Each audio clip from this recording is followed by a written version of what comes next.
Tip 2, question practice and time allocation. So as you remember, each paper is 3 hours and each paper has 120 questions due. So we can do the math, and therefore every question we have an allowance of 1.5 minutes. But bear in mind, you've only got 3 answers to read, A, B, C. So generally speaking, delegates, when we chat to them about their exam experience, and certainly the trainers that we've had doing the CFA ourselves, the general experience is it's not a massively time-pressured exam. Okay, you can't hang around and waste time, but it's generally a fair allocation of time for the type of questions you're going to have to do. So you'll find that I'd say an average experience is most people say they've got about 20 minutes, maybe 30 minutes at the end to review, to go back and change a right answer to a wrong answer. I wouldn't do that. But you normally have about 15 to 30 minutes, let's say, at the end. So you do have time, but just be aware of it. So in these last few weeks, I dare say you are doing lots of mock exams. Obviously, Fitch Learning, we have loads of mock exams available, 5 full mocks. So it's really important these last few weeks that you just do these papers in timed conditions. All right, you've got to get used to that, and you'll soon build up an innate kind of ability to judge time. That little voice will go off in your head saying you've done more than 1.5 minutes. So just get used to the timing, but it's not something I'd panic over.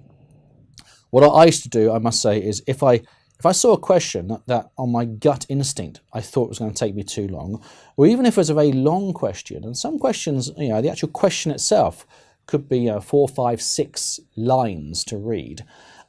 So I assessed it very quickly at a quick glance. If it was going to take me too long, I'd make a guess, a complete guess.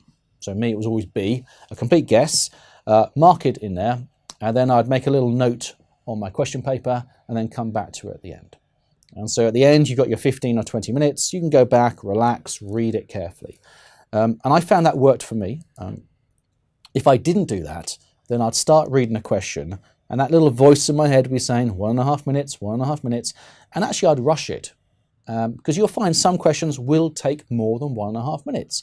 But you've got to remind yourself there'll be others that will take less. But the problem is you don't always do that in the exam. You just focus on the ones that are going to take too long, you start to panic, and you can make mistakes. So to me, I would always leave that to the end.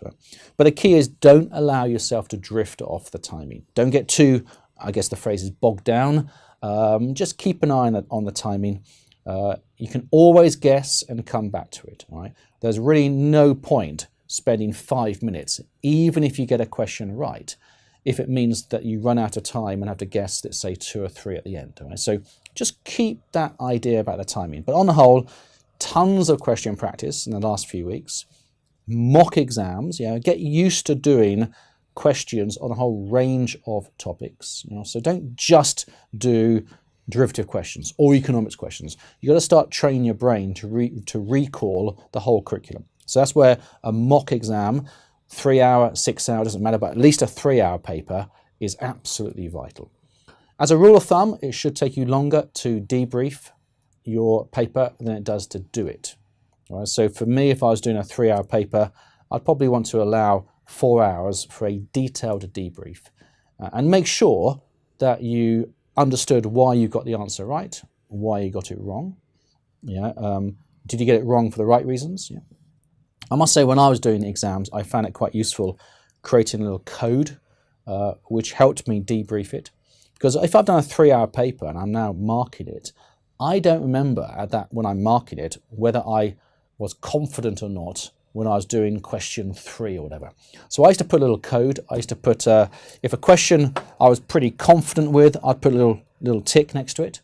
That's my code to say, I think I've got that right. If it was more of a 50-50, I'd put a question mark.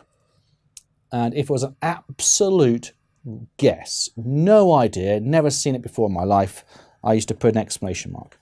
And that really helped me when I did my debrief, because clearly if I got an exclamation mark correct, I didn't get too carried away, didn't take the credit. If I got it wrong, I didn't get too upset. Where I focused my time is on the ticks. If I got a tick correct, fantastic. If I got a tick wrong, then that means something that I thought I was good at, I'm not. That's quite dangerous. In quants, that's a type 2 error.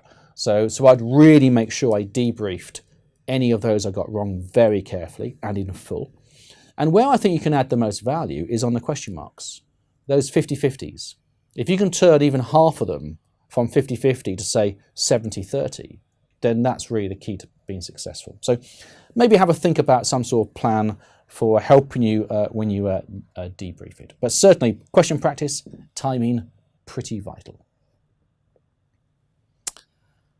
So here's an example of a kind of tricky question. I picked this one because on the face of it, it could be a time trap, but actually it links in quite nicely to one of the other tips in terms of the calculator.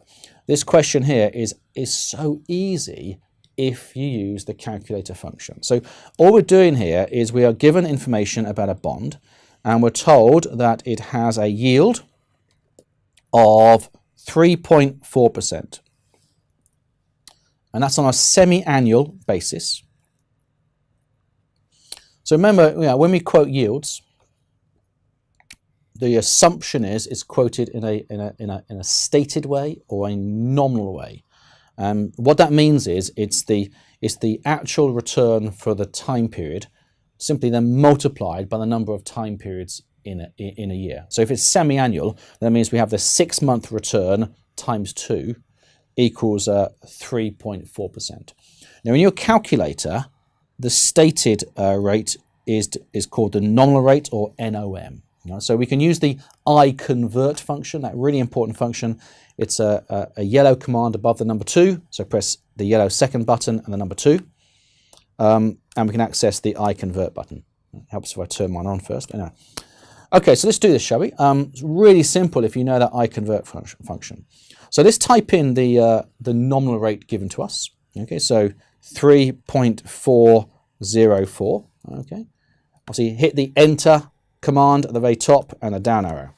Okay, and what we're going to do first of all is we're going to take that effective rate on a semi-annual basis. So take the nominal rate, sorry, on a semi-annual basis. Okay, so nominal on a semi-annual.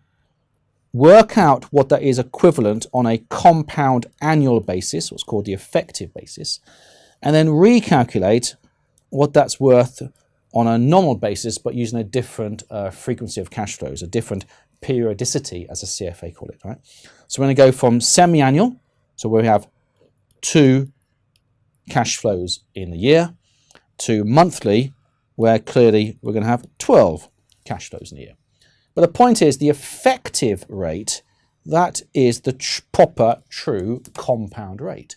So if you were making, whatever, say 1% in over 6 months, then over the year, you're making 1% on 1%. And that's the actual true return. So if I type in the 3.404 as a nominal, hit the down arrow a couple of times to where it says cash flows per period, per year, type in 2, enter, go back up to the effective rate and hit compute, and we'll see we get a figure of roughly 3.43, let's say 3%. Once we've got that, we can then say, okay, now let's hold that number there and let's recalculate what a stated or nominal rate would be using 12 periods a year. So again, hit the down arrow where it says cash flows per year, type in 12, enter, then go back up to where it says nominal and hit compute. So we get an answer here of 3.38-ish%. So the nearest answer is A. So if you try and do this using a kind of a formula approach, which you can do, it will take a bit of time. On that I-convert function, this question, that's quite a hard question, becomes a very easy question and a very quick question. So saying that I-convert function is one of my personal favorites. I love it. It's so good. I think it's so intuitive. But so that's one type of question there, which looks like a tricky one, but if you know the functions, it isn't. Okay.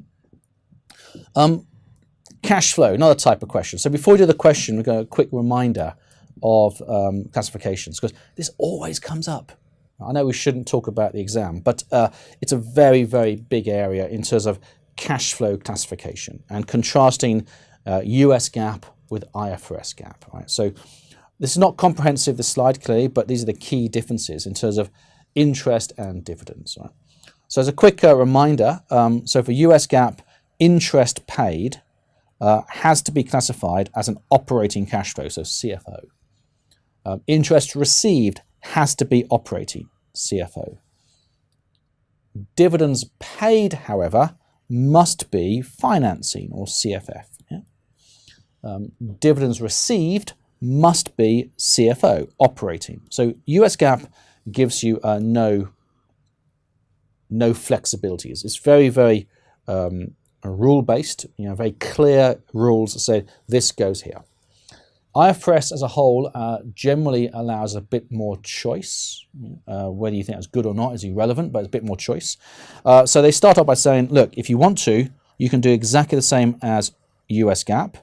Yeah, and certainly many European companies, actually, when you look at their accounts, look a lot like US GAAP, because IFRS often allows you, where there's a choice, say, look, if you want to, you can do like US GAAP. So those kind of, transatlantic companies, the BPs, the Vodafones of the world, you tend to find, although they're IFRS, they look and feel like US GAAP, right? So they say, if you want to copy US GAAP, so we can fill that in here, copy US GAAP, or we can change it.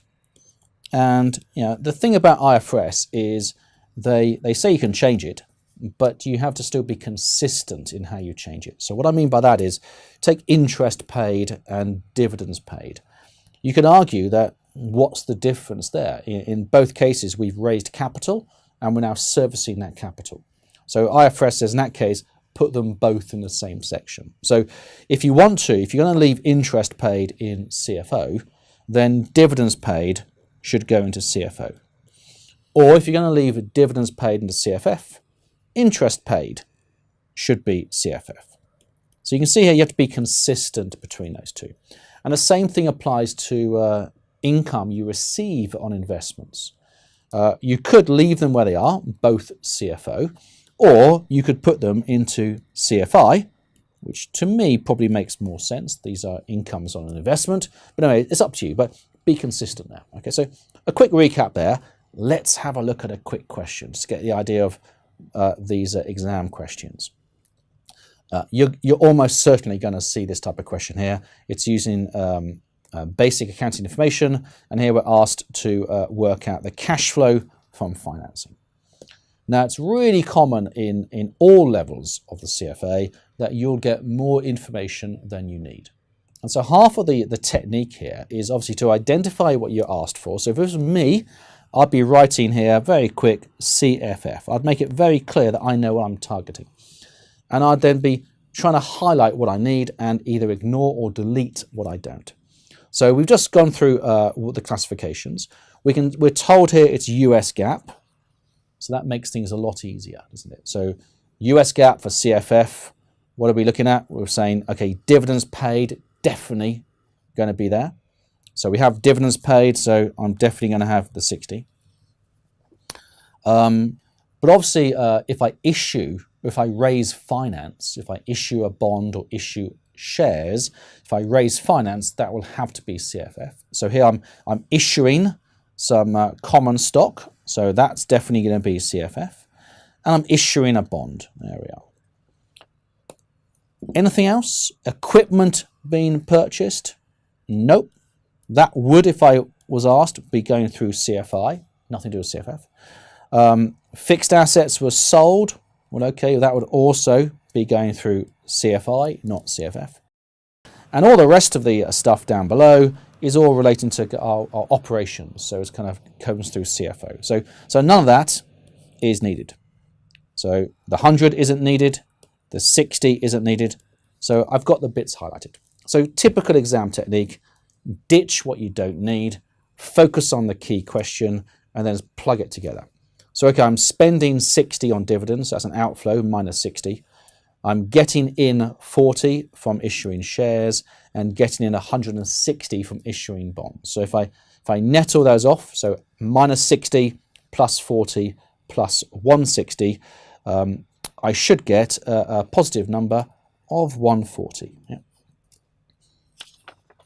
So, a quick example of a couple of questions there.